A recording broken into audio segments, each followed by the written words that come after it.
नमस्कार साथियों, स्वागत है आपका हमारे YouTube चैनल में। आप मध्य प्रदेश की किस जगह से हमारे समाचार सुन रहे हैं, कृपया कमेंट बॉक्स में लिखकर हमें ज़रूर बताएं। भोपाल से प्रस्तुत है मध्य प्रदेश के प्रादेशिक समाचार। समाचारों के साथ मैं रजनी शुक्ला। पहले मुख्य समाचार। पीएम नरेंद्र मोदी ने देवघर में शिव भक्तों को दी बड़ी सौगात। केंद्र सरकार 75वें स्वतंत्रता दिवस के अवसर पर देश भर में हर घर तिरंगा राष्ट्रीय अभियान शुरू करेगी।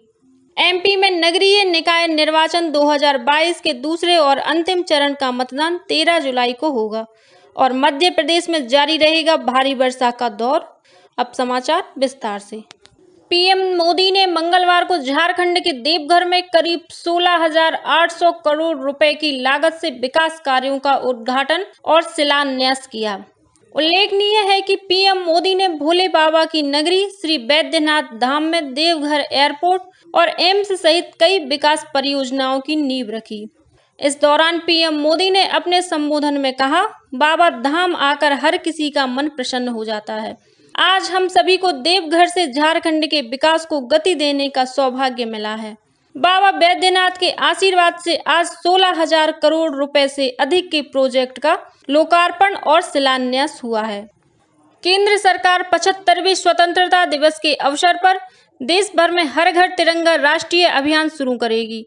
संस्कृति मंत्रालय यह अभियान आजादी के अमृत महोत्सव के अंतर्गत शुरू करेगी।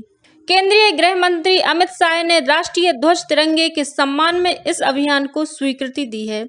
अभियान का उद्देश्य लोगों में देशभक्ति की भावना को जागृत करना और तिरंगे के प्रति जागरूकता लाना है। राष्ट्रीय ध्वज के इस्तेमाल, प्रदर्शन और फहराने के नियम ध्वज आचार संहिता 2002 में बताए गए हैं। यह आचार संहिता 26 जनवरी 2002 में लागू की गई। आज गुरु पूर्णिमा है। मुख्यमंत्री शिवराज सिंह चौहान ने इस मौके पर प्रदेशवासियों को बधाई और शुभकामनाएं दी हैं। अपने संदेश में उन्होंने कहा है कि इस दिन गुरुओं के अमूल्य ज्ञान और मार्गदर्शन के प्रति सम्मान तथा आभार प्रकट किया जाता है। नगरीय निकाय निर्वाचन 2022 के दूसरे और अंतिम चरण का मतदान 13 जुलाई को सुबह 7 से शाम 5 बजे तक होगा। शांतिपूर्ण मतदान के लिए सभी तैयारियां पूरी कर ली गई हैं। राज्य निर्वाचन आयुक्त ने मतदाताओं से निर्भय होकर मतदान करने की अपील की है। दूसरे चरण में 43 जिलों में 5 नगर निगम, 40 नगर पालिका परिषद और 169 नगर परिषदों में मतदान होगा। इसके लिए कुल 6,829 मतदान केंद्र बनाए गए हैं। मतदान दलों में लगभग 34,000 अधिकारी कर्मचारियों की ड्यूटी लगाई गई है। लगभग 17,000 पुलिस बल डिप्लॉय किया गया है। दूसरे चरण में 5 नगर पालिका निगमों में कुल 44 महापौर पद के अभ्यर्थी चुनाव मैदान में हैं। कुल 214 निकायों में पार्षद के 3,657 पद हैं। इनमें से 79 पद पर निर्विरोध निर्वाचन हो चुका है। शेष 3,578 पद पर निर्वाचन होगा। दूसरे चरण में 49,09,280 मतदाता अपने मताधिकार का उपयोग कर सकेंगे। राज्य शासन द्वारा 13 जुलाई को जिन नगरीय निकायों में चुनाव है, वहां सार्वजनिक अवकाश घोषित किया गया है। राज्य निर्वाचन आयोग द्वारा नगरीय निकाय निर्वाचन में मतदाताओं की पहचान स्थापित करने के लिए 20 दस्तावेज निर्धारित किए गए हैं। सचिव राज्य निर्वाचन आयुक्त श्री राकेश सिंह ने मतदाताओं से आग्रह किया है कि वोट डालने जाते समय पहचान पत्र जरूर ले जाएं।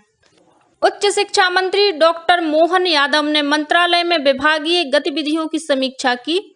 उन्होंने कहा कि प्रदेश में 6 शासकीय विश्वविद्यालय में स्थापित इनक्यूबेशन सेंटर की सतत मॉनिटरिंग की जाए तथा इसके माध्यम से अधिकाधिक स्टार्टअप्स को लाभ पहुंचाया जाए। उन्होंने कहा कि नवीन दूरस्थ अध्ययन केंद्रों को बहुउपयोगी और परिणाम मूलक बनाया जाएगा।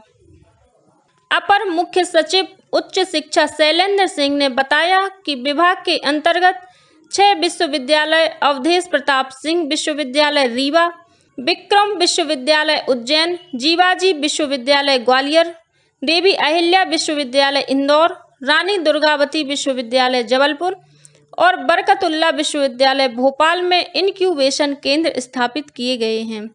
इन केंद्रों पर 52 स्टार्टअप्स चिन्हित हैं। आयुक्त उच्च शिक्षा दीपक सिंह ने बताया कि विद्यार्थियों को स्वरोजगार से जोड़ने के उद्देश्य से तथा स्थानीय उद्योगों को दृष्टिगत रखते हुए विभाग द्वारा 5 नए पाठ्यक्रम का निर्माण किया गया है। मुख्यमंत्री शिवराज सिंह चौहान ने यूथ नेशनल बॉक्सिंग चैंपियनशिप में स्वर्ण पदक जीतने और दूसरी बार नेशनल चैंपियन बनने पर भोपाल के अमन सिंह बिष्ट को बधाई दी है। मुख्यमंत्री श्री चौहान ने मध्य प्रदेश राज्य बॉक्सिंग अकादमी के आनंद यादव, आदर्श कटारे को रजत पदक और योगेश्वर दत्त, आयुष यादव और खुशी सिंह को कांस्य पदक जीतने पर खिलाड़ियों और उनके कोच रोशन लाल को शुभकामनाएं दी। उल्लेखनीय है कि चेन्नई में 5वीं यूथ नेशनल बॉक्सिंग चैंपियनशिप में प्रदेश के मुक्केबाजों ने शानदार प्रदर्शन करते हुए 6 पदक अर्जित किए हैं।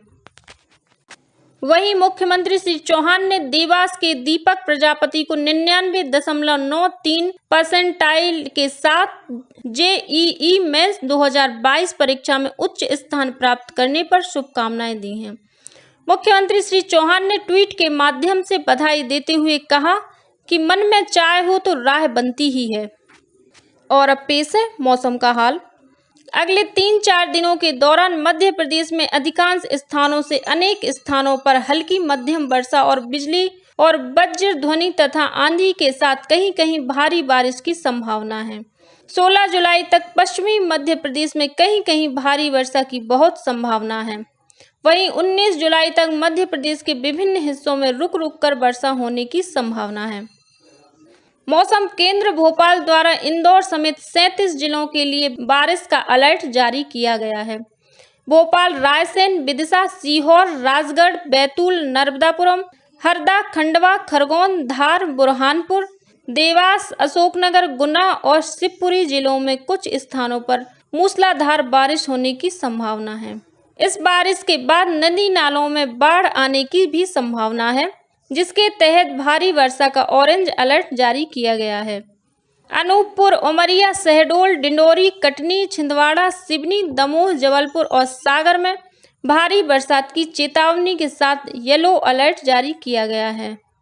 इसके अलावा मौसम विभाग के अनुसार 2 सिस्टम एक्टिव होने से अगले 10 दिन में पूरे प्रदेश तरबतर हो जाएगा।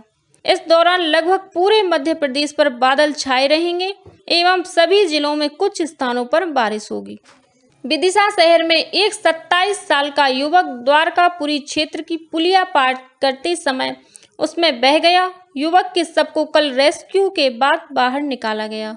बैतूल के शाहपुर में माचना नदी के उफान पर होने से भोपाल नागपुर नेशनल हाईवे और बैतूल इंदौर नेशनल हाईवे मंगलवार दोपहर करीब 1 बजे बंद हो गया, जिससे हाईवे के दोनों ओर जाम लग गया।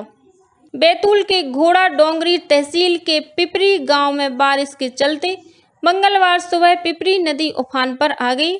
करीब 9 बजे घोड़ा डोंगरी कान्हावाड़ी मार्ग पर नदी पर बने पुल के ऊपर से बाढ़ का पानी जाने लगा, जिसके चलते घोड़ा डोंगरी कान्हावाड़ी मार्ग बंद हो गया।